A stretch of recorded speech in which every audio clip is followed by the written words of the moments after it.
Everyone, welcome to my channel. तो fermentation एक enzyme catalysed metabolic process होता है जो ऑक्सीजन के एब्सेंस में होता है। इसमें माइक्रोब्स जो होते हैं वो शुगर या फिर जो स्टार्च है मतलब कि सबस्ट्रेट पे एक्ट करते हैं, उससे उन्हें एनर्जी मिलती है और वो उस सबस्ट्रेट को प्रोडक्ट में कन्वर्ट कर देते हैं।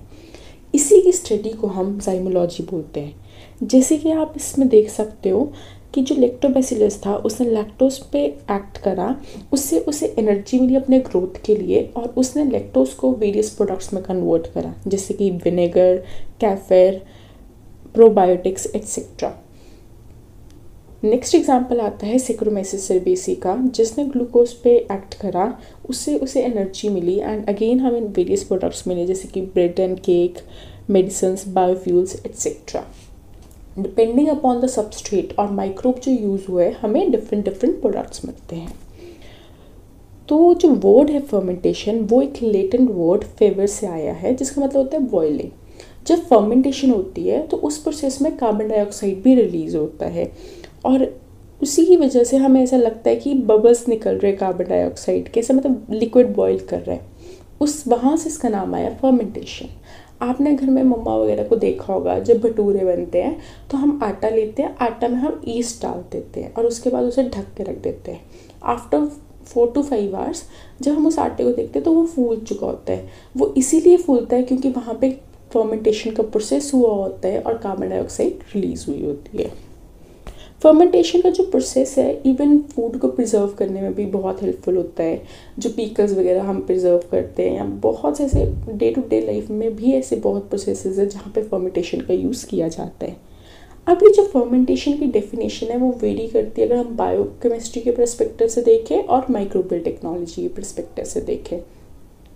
तो बायोटेक्नोलॉजी में फर्मेंटेशन को बोला जाता है एक ऐसा एनारोबिक प्रोसेस है जहाँ पे जो एटीपी बन रही होगी ग्लाइकोलिसिस में वो यूज़ नहीं हो रही है, मतलब वो ऑक्सीडेटिव फॉस्फोराइलेशन में वो नहीं जा रही है।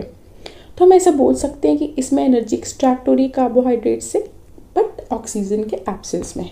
जैसे कि आप देख सकते हो कि ईस्ट था, उसने शुगर पे एक्ट करा ऑक्सीजन के एब्सेंस में और हमें एक प्रोडक्ट मिला जो इस केस में अल्कोहल है एंड कार्बन डाइऑक्साइड रिलीज हुई। पर जब हम बात माइक्रोबियल टेक्नोलॉजी की करते हैं तो माइक्रोबियल टेक्नोलॉजी फर्मेंटेशन को बोलता है एक इनकम्प्लीट ऑक्सीडेशन है जो कि एरोबिक भी हो सकती है, एनारोबिक भी हो सकती है। तो अगर हम देखें तो हमने बोला कि बायोकेमिस्ट्री में हम बोल रहे हैं कि ये एक एनारोबिक प्रोसेस है, जबकि अगर मैं आपको बोल रही हूँ एमटी में मतलब माइक्रोबियल टेक्नोलॉजी में, तो हमने बोला ये एनारोबिक भी हो सकता है या फिर एरोबिक भी हो सकता है। तो मैं ऐसा बोल सकती हूँ कि जो बायोकेमिस्ट्री की डेफिनेशन है वो माइक्रोबियल टेक्नोलॉजी के अंदर आ रही है, but vice versa is not true. और यही क्वेश्चन CSIR में पहले पूछा गया। अगर आपको अभी तक नहीं समझ आया कि फर्मेंटेशन क्या होता है तो let's start from the basics. हमें पता है हम सब खाना खाते हैं, क्यों खाते हैं? ताकि हमें उससे एनर्जी मिले। कैसे मिलती है एनर्जी? जब फूड है वो स्मॉल मॉलिक्यूल्स में हमारी बॉडी में ब्रेक होता है, सेल्स में कुछ प्रोसेसेस होते हैं एंड अल्टीमेटली हमें ATP के फॉर्म में एनर्जी मिलती है जो mitochondrial power house of the cell में रिलीज होती है, मतलब वो प्रोड्यूस करता है। इसी प्रोसेस को हम सेलुलर रेस्पिरेशन बोलते हैं। तो ये जो प्रोसेसेस है ये स्टार्ट होते हैं फ्रॉम ग्लाइकोलिसिस, फिर बात आती है क्रेब्स साइकिल की एंड देन ऑक्सीडेटिव फॉस्फोराइलेशन होता है। तो जो ग्लाइकोलिसिस होता है वो साइटोप्लाज्म में होता है और सभी लिविंग ऑर्गेनिजम्स में होता है। ऐसा नहीं है कि एरोब्स में हो रहा है और एनारोब्स में नहीं हो रहा है। Glycolysis is a common process of respiration in all the living organisms.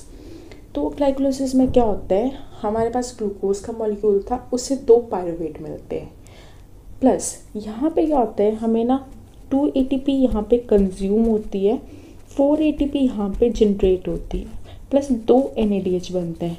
तो मैं कहीं ना कहीं आपको बोल सकती हूँ कि जो मेरा नेट गेन हो रहा है यहाँ पे, तो नेट गेन तो हमारा 2 ATP का हो रहा है प्लस 2 NADH बन रहे हैं हमारे। हाँ जी। अब इसके बाद बात आती है कि वो ऑक्सीजन की प्रेजेंस है वहाँ पे या नहीं है। अगर ऑक्सीजन की प्रेजेंस होगी तो आप यहाँ पे देख सकते हो आगे यहाँ पे क्रेब साइकिल हो रही है। क्रेब साइकिल में भी ATP बनता है, वहाँ पे भी 6 NADH बनता है पूरे प्रोसेस में, 2 हमें FADH2 बनते हैं, जो कि ये इस बार का क्वेश्चन था 2023 का, और 2 हमें यहाँ पे ATP बनते हैं जो कि GTP के फॉर्म में होते हैं। तो ये जो ATP डायरेक्ट बनता है इसे हम बोलते हैं सबस्ट्रेट लेवल फॉस्फोराइलेशन। पर जो ये NADH है और FADH2 है, इससे भी तो हमें ATP चाहिए ना, तो उसके लिए हमारा थर्ड प्रोसेस आता है जो कि ऑक्सीडेटिव फॉस्फोराइलेशन या इलेक्ट्रॉन ट्रांसपोर्ट चेन बोलते हैं। वहाँ क्या होता है, ये जो NADH और FADH2 है इससे ATP को रिलीज करवाया जाता है।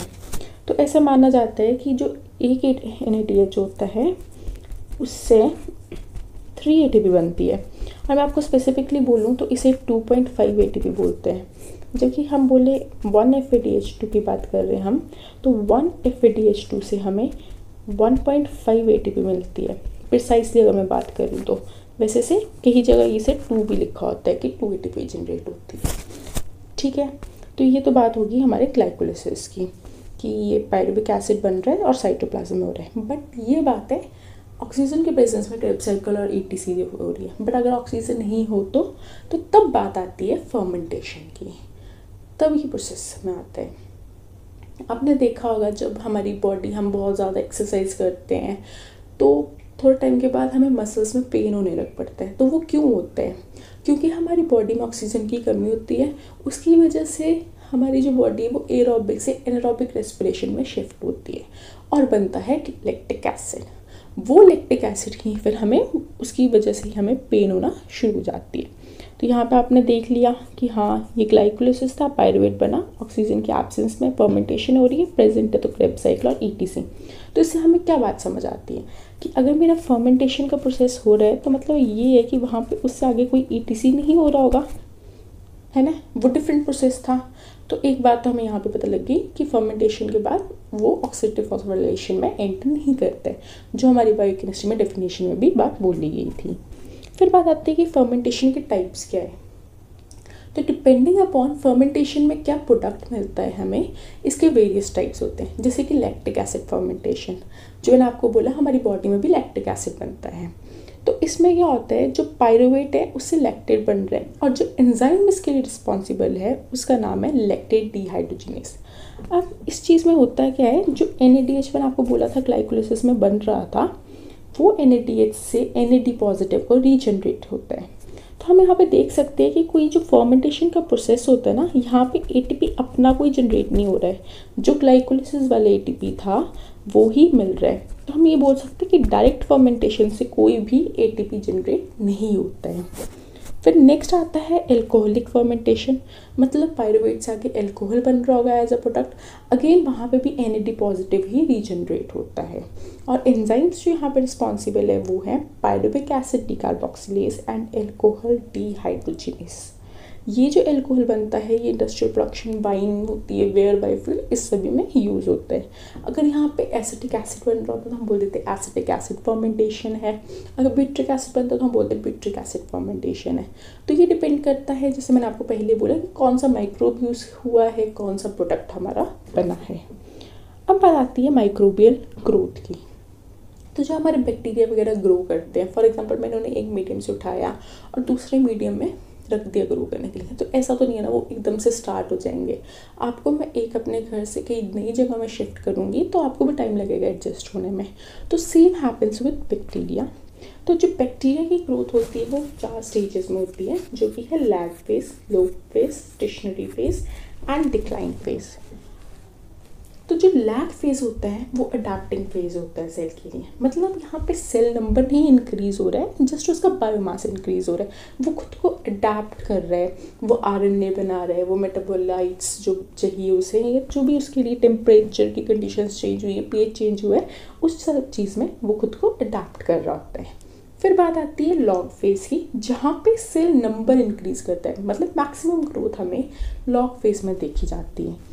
और यहाँ पे ग्रोथ होती है एक्सपोनेंशियली, मतलब कि एक सेल था, 1 से 2 बने, 2 से 4, 4 से 8, सो 2n के इसमें जो होते हैं हमारे लॉग फेज में ग्रोथ देखी जाती है। प्लस जो हमारा लॉग फेज है यहाँ पे प्राइमरी मेटाबोलाइट्स भी बनते हैं। उसके बाद बात आती है स्टेशनरी फेज की। जैसे कि हम देख सकते हैं कि ये यहाँ पे फ्लैट है, इसका मतलब कि जितने नंबर ऑफ सेल्स हमारे बन रहे थे ना उतनी ही डेथ होना शुरू हो जाएगी। अब ऐसा क्यों होता है? क्योंकि यहाँ पे न्यूट्रिएंट मीडियम कंज्यूम होना इतना कंज्यूम हो चुका होता है कि अब थोड़ा सा बचा है, टॉक्सिक मेटाबोलाइट्स इकट्ठे हो चुके हैं, स्पेस की लिमिटेशन आ जाएगी, बहुत से वेरियस फैक्टर्स होते हैं जिसकी वजह से हमारे जो बैक्टीरिया ग्रोथ है वो कम होने लग पड़ती हैं। और उसके बाद इतना ज़्यादा वो टॉक्सिक मेटाबोलाइट्स एक्यूमुलेट हो जाएंगे, न्यूट्रिएंट वगैरह सारा डिप्लीट हो जाएगा कि हमारे जो सेल है वो डिक्लाइन फेज में एंटर कर जाएगा। और ये भी डिक्लाइन फेज होता है वो एक्सपोनेंशियली हमारा डिक्रीज़ हो रहा है, मतलब ठीक है जी, वो एक्सपोनेंशियल डिक्रीज और डिपेंड कर रहा है कि कितना ज़्यादा टॉक्सिक मेटाबोलाइट एक्यूमुलेट हो चुका है, कैसे कैसे वो फैक्टर्स वहाँ पे बन चुके हैं। तो जो ये स्टेशनरी फेज मैंने आपको बताया वहाँ पे हमारे सेकेंडरी मेटाबोलाइट्स बनते हैं, प्लस जो स्पोरुलेशन का प्रोसेस होता है बैक्टीरिया में। स्पोरुलेशन का मतलब होता है जो एंडोस्पोर्स बनते हैं बैक्टीरिया में। अब एंडोस्पोर्स कब बनते हैं बैक्टीरिया में, अगर आपको पता हो तो एंडोस्पोर्स बनते हैं जब अनफेवरेबल कंडीशंस होती है तो बैक्टीरिया ने वहाँ पे रेजिस्ट करना है, उसके लिए उस वक्त बनते हैं एंडोस्पोर्स। एंडोस्पोर्स इसका नाम आता है क्योंकि ये बनते पेरेंटल सेल के अंदर है और ये बैक्टीरिया को अनफेवरेबल कंडीशंस में सर्वाइव करने में हेल्प करते हैं। तो ये जो प्रोसेस होता है ये भी स्टेशनरी फेज में होता है। इसके बाद डिक्लाइन फेज मैंने आपको बता दिया। तो ये साथ में जो पिक्चर दी है ये बैक्टीरिया की ग्रोथ को शो कर रही है। अगर आपने कभी लैब में किया होगा बैक्टीरिया ग्रोथ आपको पता होगा। अब ये क्यों बताया मैंने, ये इसलिए बताया क्योंकि यहाँ पे जो हमारा प्राइमरी मेटाबोलाइट और सेकेंडरी मेटाबोलाइट है ये जानना हमारे लिए ज़रूरी है। अब मेटाबोलाइट्स क्या होते हैं? मेटाबोलाइट्स मतलब जो मेटाबॉलिज्म का प्रोसेस होता है तो जो उसके इंटरमीडिएट या एंड प्रोडक्ट्स होते हैं उन्हें हम मेटाबोलाइट्स बोलते हैं। और ये दो टाइप्स के होते हैं, primary metabolite and secondary metabolite. तो प्राइमरी मेटाबोलाइट्स क्या होते हैं? ऐसे जो हमारे मेटाबोलाइट्स होंगे जो कहीं ना कहीं ग्रोथ में, रिप्रोडक्शन में, डेवलपमेंट में हेल्प कर रहे हैं सेल की, तो हम सेंट्रल मेटाबोलाइट्स बोल सकते हैं क्योंकि ग्रोथ एंड रिप्रोडक्शन यही चीज़ तो मेन है, तो ये उसमें हेल्प कर रहे होंगे। और ये कब बनते हैं? ग्रोथ फेज में। ग्रोथ फेज को हम ट्रोपोफेज में भी बोलते हैं। अब जैसे आप देख सकते हो ग्रोथ में हेल्प कर रहे हैं तो ऑब्वियसली वो ग्रोथ फेज में ही बन रहे होंगे। तो इसके एग्जांपल आते हैं carbohydrates, proteins, vitamins, ethanol, lactic acid etcetera. जैसे कि हमें कार्बोहाइड्रेट्स एनर्जी सोर्स चाहिए तो वो ज़रूरी है प्लांट सेल के लिए। प्रोटीन्स जो होते हैं वो बिल्डिंग ब्लॉक्स होते हैं, बहुत सी DNA, RNA ये सब चीज़ों में हमारा वो प्रोटीन्स चाहिए होता है, तो वो सब चीज़ें ज़रूरी है। ठीक है जी। फिर बात आती है सेकेंडरी मेटाबोलाइट्स की। तो सेकेंडरी मेटाबोलाइट्स वो होते हैं जो ग्रोथ एंड डेवलपमेंट में तो हेल्प नहीं कर रहे हैं, बट कहीं ना कहीं डिफेंस मैकेनिज्म या जो इकोलॉजिकल फंक्शंस होते हैं वहाँ पे इनका काफ़ी रोल होता है। अब जैसे मैंने आपको बताया एंटीबायोटिक्स हो गए, टॉक्सिन्स, पिगमेंट्स, ये सब जो होते हैं ये सेकेंडरी मेटाबोलाइट्स होते हैं और ये स्टेशनरी फेज में बनते हैं, ईडियो फेज में। अब आप देख सकते हो इसका ग्राफ और इस पे क्वेश्चंस आए हुए हैं तो प्लीज़ इसे थोड़ा ध्यान से सुनना। देखो कोई भी जब सेल ग्रो हो रहा है, अगर हम बात करें सबस्ट्रेट की तो ऐसा तो नहीं है स्टार्टिंग में ही यूज़ होना शुरू हो जाएगा। सेल लैग फेज में था, लैग फेज में सेल्स खुद को अडाप्ट कर रहे थे, तो यहाँ पे सबस्ट्रेट भी ज़्यादा कंज्यूम नहीं हो रहा है, जो कि हम सामने देख सकते हैं कि ये ज़्यादा डिक्लाइंस में नहीं दिख रहा है। बट जैसे ही सेल्स लॉग फेज में आए तो हमारा वो जो सबस्ट्रेट है ये भी नीचे को जाने लग पड़ा और आप देख सकते हो कि ये जो एल्कोहल की फॉर्मेशन है ये बढ़ रही है विद टाइम। तो जैसे ही यहाँ पे स्टेशनरी फेज आएगा, सेल्स जब स्टेशनरी फेज में एंटर करें तो ये भी फ्लैट हो गया जो एल्कोहल की फॉर्मेशन थी। मतलब इसकी मैक्सिमम जो फॉर्मेशन हुई है एल्कोहल की कब हुई है? ग्रोथ फेज में। और इस ये ही हमारे प्राइमरी मेटाबोलाइट्स है। ठीक है। जबकि अगर मैं सेकेंडरी मेटाबोलाइट्स की बात करूँगी तो अगेन पहले जो सबस्ट्रेट कंज्यूम नहीं होना था क्योंकि लैग फेज चल रहा था। अभी जो हमारे सेकेंडरी मेटाबोलाइट्स हैं ये स्टेशनरी फेज में बनते हैं, मैंने बताया था आपको। तो आप देख सकते हो सेल्स जैसे स्टेशनरी फेज में आए हैं हमारे यहाँ पे, तब हमारा ये जो मेटाबोलाइट है ऐसा नहीं है कि वो भी फ्लैट हो गया, ये अभी भी बन रहा है। तो ये इसका मतलब स्टेशनरी फेज में इसकी फॉर्मेशन हो रही थी। ठीक है जी। अगर यहाँ पे ये प्राइमरी मेटाबोलाइट होता तो क्या होना था, तभी हमारा कर्व जो है यहाँ पे फ्लैट हो जाना चाहिए था, है ना। बट ये हमें ऊपर को दिखाई दे रहा है, मतलब ये सेकेंडरी मेटाबोलाइट है, स्टेशनरी फेज में भी बन ही रहा था। इसका जो फॉर्मेशन है वो स्टॉप नहीं हुआ स्टेशनरी फेज में आके। तो आप देख सकते हो ये ग्राफ जो ये बनना ही स्टार्ट यहाँ पर स्टेशनरी फेज पे हुआ है। आई होप आपको समझ आ गया होगा, बट स्टिल अगर आपको डाउट है आप मुझे कमेंट सेक्शन में पूछ सकते हो। अब बात आती है जो हम फर्मेंटेशन, ये तो मैंने आपको बॉडी में बताया ना लैक्टिक एसिड बन रही है वो, बट लार्ज स्केल में हमें करना तो क्या करेंगे। तब बात आती है हम फर्मेंटर्स यूज़ करते हैं। फर्मेंटर्स जो होते हैं ना वो टैंक्स होते हैं जहाँ पे हम ऑप्टिमम कंडीशंस देते हैं बैक्टीरिया ग्रोथ को। बैक्टीरिया को भी तो पर्टिकुलर टेम्परेचर चाहिए, पीएच चाहिए, जहाँ पे वो बेस्ट अपनी ग्रोथ शो कर पाएगा। हर एक हम भी है, हमें भी एक पर्टिकुलर कंडीशन चाहिए होती है जब हम अपना बेस्ट शो कर पाते हैं। Same happens with bacteria. अब ये जो माइक्रोबियल कल्चर है, जो हमारी फर्मेंटेशन है, ये डिफरेंट कंडीशंस में हम करते हैं, जैसे कि बैच कल्चर हो गया, फेड बैच हो गया एंड कॉन्टिन्यूस हो गया। तो अब इन सब में डिफरेंस देख लेते हैं। तो सबसे पहले हम बैच कल्चर की बात करते हैं। बैच कल्चर का मतलब होता है कि हम यहाँ पे ना न्यूट्रिएंट डाल पाएंगे ना हम प्रोडक्ट को निकाल पाएंगे। इसका मतलब आपके पास न्यूट्रिएंट मीडियम था, आपने उसमें इनोकुलम डाला और आपने यहाँ पे वो फर्मेंटर में डाल दिया। अब आपका जो रिएक्शन है वो प्रोसेस स्टार्ट हो गया। तो बीच में आप ऐसा नहीं कर सकते कि आपका मन करा आपने न्यूट्रिएंट मीडिया डाल दिया, ये प्रोडक्ट अद्दा बन गया होगा मैं निकाल लेता हूँ, वो चीज़ आप नहीं कर सकते हो। एक बार वो रिएक्शन स्टार्ट हो गया तो जब वो एंड होगा उसके बाद ही आपने प्रोडक्ट को निकालना है, ठीक है जी। तो इसी को हम बोलते हैं बैच कल्चर। और यहाँ पे जो 4 हमने ग्रोथ स्टेजेस पढ़ी वो 4 की 4 होती है, मतलब लैग फेज भी होगा, लॉग फेज भी होगा, स्टेशनरी फेज भी होगा एंड डिक्लाइन फेज भी होगा। तो अब इसके एडवांटेज क्या आएगी। देखो एडवांटेज ये है कि अगर मैं इसे बार बार नहीं छेड़ रही हूँ, मैं इसमें नहीं डाल रही हूँ न्यूट्रिएंट मीडिया या प्रोडक्ट नहीं निकाल रही हूँ, तो यहाँ कंटामिनेशन के चांसेस नहीं रहते। बट डिसएडवांटेज ये है जब हमारा सेल जो वो स्टेशनरी फेज में भी एंटर कर रहा है, वो डिक्लाइन फेज में भी एंटर कर रहा है, तो यहाँ पे जो प्रोडक्टिविटी है, जो प्रोडक्ट यील्ड है, वो बहुत कम हो जाता है। अब ये कल्चर ऐसा सिस्टम कब यूज़ करते हैं, तो इसे हम यूज़ करते हैं जब हमें एल्कोहलिक बेवरेजेस की प्रोडक्शन करनी हो या अमीनो एसिड्स की प्रोडक्शन करनी हो, एंजाइम्स, ऑर्गेनिक एसिड्स एट्सेट्रा।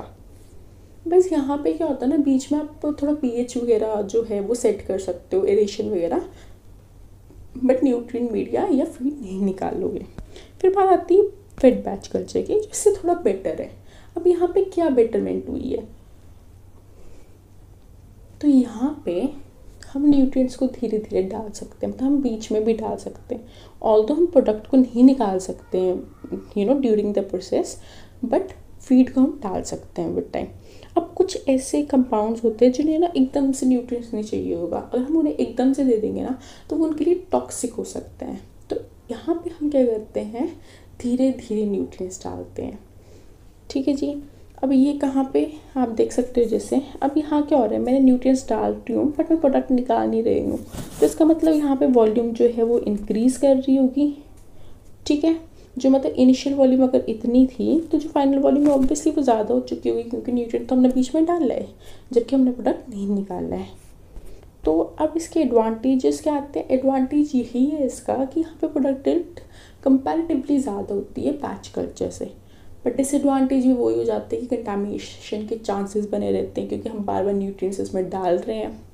तो ऐसा कल्चर हम यूज़ करते हैं जब हमें प्रोडक्शन करनी होती है पेनिसिलिन की या फिर बेकर्स ईस्ट की।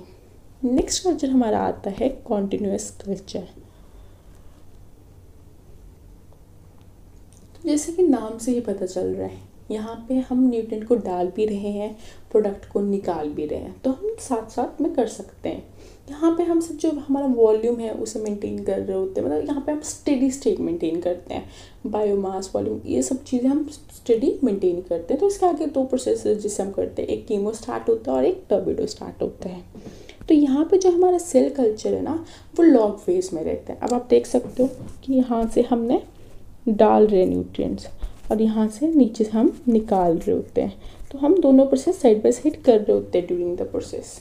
ऐसा नहीं है बैच कल्चर की तरह से एक बार न्यूट्रिएंट डाल दिया तो फिर हम तभी निकालेंगे जब पूरा रिएक्शन ख़त्म हो गया, तो वो चीज़ यहाँ पे नहीं देखने को मिलती है। तो ये यूज़फुल होता है जब हमें प्रोडक्शन करनी होती है बायोमास की या फिर प्राइमरी मेटाबोलाइट्स की। एडवांटेज अगेन सबसे ज़्यादा यील्ड इसी में देखने को मिलती है, बट डिसएडवांटेज ये है कि कंटामिनेशन के चांसेस भी उतने ज़्यादा बन रहे हैं। हम बार बार न्यूट्रिएंट डाल रहे हैं, प्रोडक्ट निकाल रहे हैं, तो कंटामिनेशन के चांसेस भी हाई रहते हैं। तो हेयर्स द डिफरेंस, आप देख सकते हैं जो बैच कल्चर है, ना हमने यहाँ पे न्यूट्रिएंट को डाला है और ना ही हमने फीड को निकाला है। अब यहाँ देखोगे फेड बैच में हमने फीड को डाला है और इसकी वजह से वॉल्यूम भी इंक्रीज़ हुई, क्योंकि हमने यहाँ से निकाल नहीं रहे थे, सिर्फ डाल ही रहे हैं न्यूट्रिएंट मीडिया विद टाइम। जबकि कॉन्टिन्यूस में हम फीड को डाल भी रहे थे और न्यूट्रिएंट को मतलब प्रोडक्ट को हार्वेस्ट भी कर रहे थे, तो यहाँ पे कॉन्टिन्यूस था। ठीक है जी, आई होप आपको समझ आ गया हो। स्टिल कोई डाउट है तो प्लीज़ लेट मी नो। अब ये कुछ प्रोडक्ट्स हैं जिस पे क्वेश्चंस आए हैं ऑलरेडी कि कौन सा माइक्रोब किसे प्रोड्यूस करता है। स्टार्टिंग विद लैक्टिक एसिड, तो लैक्टिक एसिड को प्रोड्यूस करता है lactobacillus Streptococcus Aspergillus. Bread ethanol को आता है सैक्रोमेसिस सेरेबेसी। ये क्या होता है, ये बेकर्स ईस्ट बोलते हैं इसे, है ना। अब ईस्ट क्या होता है, फंगाई होता है, यूनिसेलुलर फंगाई होता है। प्रोपेनिक एसिड स्विस चीज़ को प्रोड्यूस करता है प्रोपेनिबैक्टीरियम। ब्यूट्रिक एसिड को क्लोस्ट्रीडियम ब्यूटारिकम। एसीटोन ब्यूटेनॉल को Clostridium acetobutylicum. Citric acid Aspergillus niger. तो एटलीस्ट आपको इतने से तो पता होने ही चाहिए। एसिटिक एसिड को एसिटोबैक्टर, एसिटाई और ग्लूकोनोबैक्टर। और ये question I don't remember but FSSAI में आया था शायद कि एसिटिक एसिड को कौन सा बैक्टीरिया प्रोड्यूस करता है, और वहाँ पे जैसे बच्चों को एसिटोबैक्टर ही पता होता है तो वो ऑप्शन में ही नहीं था, तो वहाँ पे आंसर था ग्लूकोनोबैक्टर। 2,3-ब्यूटेन डायोल को प्रोड्यूस करता है Bacillus polymyxa and Enterobacter. Tea leaf के रिंग में होता है प्रोटेस वल्गैरिस, बेसिलस मेगाथेरियम। आपको ये भी पता होना चाहिए कौन सा बैक्टीरिया है, कौन सा फंगाई है, ये आपको ध्यान होना चाहिए। कॉफ़ी बीन्स को फर्मेंटेशन में यूज़ होता है इर्बीनियन डिसॉल्वेंट्स। ये क्वेश्चन ऑलरेडी आ चुका है CSIR में। अब बात आती है पेनिसिलिन की। देखो 1928 में अलेक्जेंड्रा फ्लेमिंग ने पेनिसिलिन को डिस्कवर करा था एक्सीडेंटली, और तब पेनिसिलिन जो प्रोड्यूस हुआ था वो था पेनिसिलिन न्यूटेटम से। पर आज जब हम जो इंडस्ट्रियल प्रोडक्शन की बात करते हैं तो इंडस्ट्रीज में पेनिसिलिन प्रोड्यूस होता है पेनिसिलिन ट्राइसोजिनम से। तो यहाँ पे कंफ्यूज नहीं होना है विद न्यूटेटम, वो डिफरेंट है। फिर आती है स्ट्रिप्टोमाइसिन की बात, जिसे प्रोड्यूस करते हैं स्ट्रिप्टोमाइसिस ग्रेसिस। और एक क्वेश्चन आता है कि कौन से ऐसे मतलब माइक्रो ऑर्गेनिज्म में जिससे सबसे ज़्यादा एंटीबायोटिक्स प्रोड्यूस होती है, तो उसका आंसर है स्ट्रिप्टोमाइसिस जीनस। फिर बात आती है राइबोफ्लेविन को प्रोड्यूस करता है एस्पे और गॉस्पे, और ये क्वेश्चन भी ICR में आ चुका है ऑलरेडी। नेक्स्ट कुछ एंजाइम्स दिए हुए हैं माइक्रो ऑर्गेनिज्म जो इन्हें प्रोड्यूस करता है और इसका यूज़। तो एमाइलेज को प्रोड्यूस करता है बेसिलस सबटिलिस और ये स्टार्च हाइड्रोलिसिस में हेल्प करता है। लाइपेज को प्रोड्यूस करता है सैक्रोमाइसिस और ये ऑयली स्टेन्स को रिमूव करने में हेल्प करता है क्लॉथ से। अब आपने देखा होगा जो जूस हम घर पे लाते हैं मतलब बनाते हैं तो उसमें फाइबर्स वगैरह वो रह जाते हैं, पर जो हम दुकान में खरीदते हैं वो बिल्कुल पतला सा होता है, कोई फाइबर्स वगैरह नहीं होते हैं। तो वो जो एंजाइम रिस्पॉन्सिबल है उसके लिए वो है पेक्टिनेस, जो कि बनता है एस्परजिलस नाइगर से एंड बॉटल जूस को क्लैरिफाई करने में यूज़ होता है। स्ट्रेप्टोकाइनेस को बनाता है स्ट्रेप्टोकोकस जो क्लॉट बस्टर होते हैं। देखो मायोकार्डियल इन्फेक्शन का एक रीज़न ये होता है ना कि ब्लड वेसल्स में कोलेस्ट्रॉल एक्यूमुलेट हो गया था, तो वो ही कोलेस्ट्रॉल को रिमूव करने में हेल्प करता है हमारा स्ट्रेप्टोकाइनेस। साइक्लोस्पोरिन ए जो होता है उसे बनाता है ट्राइकोडर्मा पॉलीस्पोरन और ये इम्यूनोसप्रेसेंट एक्ट करता है ऑर्गन ट्रांसप्लांट पेशेंट्स में। स्टैटिन्स को बनाता है मोनासिस परपुरिस जो ब्लड कोलेस्ट्रॉल लोअरिंग एजेंट है, और प्रोटीज को बनाता है बेसिलस स्पीशीज जो लेदर प्रोसेसिंग में हेल्प करता है। आते मैंने यहाँ पे NCERT से उठाए हैं क्योंकि एटलीस्ट आपको NCERT वाले तो पता होने ही चाहिए, प्लस जहाँ पे ऑलरेडी क्वेश्चंस आ चुके हैं कहीं ना कहीं मैंने वो वाले रखे हैं। इसके बाहर के भी शायद कुछ आ जाएँ, अगर मुझे ऐसा कुछ मिलेगा तो मैं आपको शॉर्ट्स में वो डाल दूँगी। ठीक है, टाइम फॉर क्वेश्चंस। तो पहला क्वेश्चन है कि कौन सा स्टेटमेंट है can not be included while defining fermentation process. तो देखो alcohol is found from sugar residues, ये हमने पढ़ ही लिया था स्टार्टिंग में, फर्स्ट स्लाइड में हमने पढ़ा कि जो बैक्टीरिया या जो माइक्रो ऑर्गेनिज्म था वो शुगर या स्टार्च पे एक्ट कर रहा था और प्रोडक्ट की फॉर्मेशन कर रहा था, जैसे कि एल्कोहल या लैक्टिक एसिड। दूसरा है requires an electron transport system. तो मैंने आपको ये पहले बोला कि ये नहीं होता है। अगर इलेक्ट्रॉन ट्रांसपोर्ट सिस्टम का भी यूज़ हो रहा था जब वहाँ पे एरोबिक प्रोसेस था। एनारोबिक प्रोसेस में इलेक्ट्रॉन ट्रांसपोर्ट सिस्टम का कोई रोल नहीं है। Utilizes an organic compound as the final electron acceptor, ये भी हमने पढ़ा, ये सही बात है। And produces lactic acid and oxygen टेट्राइड मसल, ये मैंने आपको एग्जाम्पल ऑलरेडी दिया था। तो इसका आंसर है सेकेंड। ठीक है जी, तो ये आप देख सकते हो फर्मेंटेशन में फाइनल इलेक्ट्रॉन एक्सेप्टर जो होता है तो हमारा ऑर्गेनिक मॉलिक्यूल है, प्लस डायरेक्ट कोई एटीपी यहाँ पे सिंथेसिस नहीं हो रही थी। नेक्स्ट क्वेश्चन आता है, हमें मैच करना है ये एंजाइम्स को। फर्स्ट एंजाइम मैंने दिया है, it is used for treatment of hides to provide a finer texture in leather processing and manufacture of juice. तो मैंने आपको ये पीछे बताया और इसका आंसर है प्रोटीएज। नेक्स्ट है जो क्लैरिफाइंग में यूज़ होता है फ्रूट जूसेस, और ये भी मैंने आपको बताया पेक्टिनेज। तो देखो कहाँ पे मैच हो रहा है, तो ये ऑप्शन नंबर 3 से मैच हो रहा है। अब यहाँ पे माइलेज भी दे रखा है उन्होंने, तो एमाइलेज का रोल होता है स्टार्च हाइड्रोलिसिस में। ठीक है जी, तो इसका आंसर हमारा हो जाएगा थर्ड। नेक्स्ट क्वेश्चन आता है कि कौन सा माइक्रो ऑर्गेनिज्म है जो फर्मेंटेशन ऑफ कॉफ़ी बीन्स में यूज़ होता है। तो इसका आंसर है एरबेनिया डिसॉल्वेंस। ये जो मैंने आपको पीछे टेबल दिखाया ना, इफ़ यू रिमेंबर, मैंने आपको पीछे टेबल दिया है तो इसमें लिखा हुआ है, तो आप यहाँ से पढ़ सकते हो। ठीक है जी,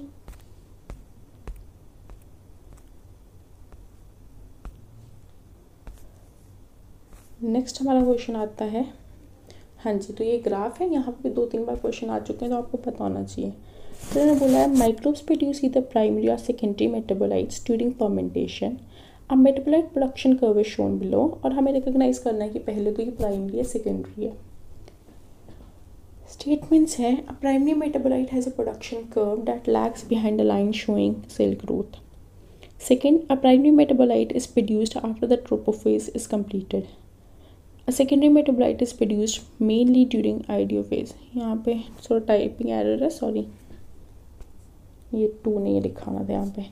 the curve shows the production of penicillin from mould.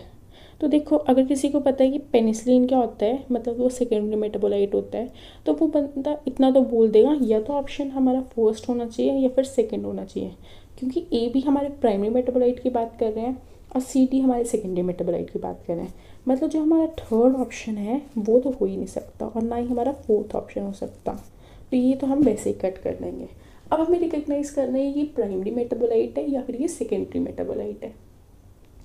तो देखो अगर हम कर्व देखेंगे तो आपको सामने दिख रहा है कि जब मेरा सेल हमारा ये देखो स्टेशनरी फेज में था, तो मैंने क्या बोला था, प्राइमरी मेटाबोलाइट होता तो यहाँ पे हमारी जो फॉर्मेशन है मेटाबोलाइट की वो भी ऐसे के फ्लैट हो जानी चाहिए थी, पर ऐसा नहीं हुआ। प्राइमरी जो हमारा मेटाबोलाइट है वो अभी भी फॉर्म हो रहा है स्टेशनरी फेज में। आप देख सकते हो ये स्टेशनरी फेज यहाँ स्टार्ट हो गया है, बट हमारा मेटाबोलाइट अभी भी फॉर्म हो रहा है, मतलब ये सेकेंडरी मेटाबोलाइट है। तो secondary metabolite is produced mainly during idiophase, हमें पता है ये स्टेशनरी फेज को ही इडियोफेज बोलते हैं, और तभी सेकेंडरी मेटाबोलाइट प्रोड्यूस होता है। तो सी ऑप्शन तो हमारा ठीक होना चाहिए। तो हमने थर्ड फोर्थ पहले ही काट दिया था, तो उस हिसाब से हमारा सेकेंड ऑप्शन ही आता है। डी के दिया है the curve shows the production of penicillin from mould. तो पेनिसिलिन हमारा सेकेंडरी मेटाबोलाइट है और सेकेंडरी मेटाबोलाइट की प्रोडक्शन यहाँ पे शो हो रही है, तो ये भी हमारा ठीक हो जाएगा, मतलब हमारा सेकेंड जो यहाँ पे आंसर है। ठीक है जी, हमारा नेक्स्ट क्वेश्चन आता है कि इकोलाई बेस्ड ह्यूमिलिन इज़ा।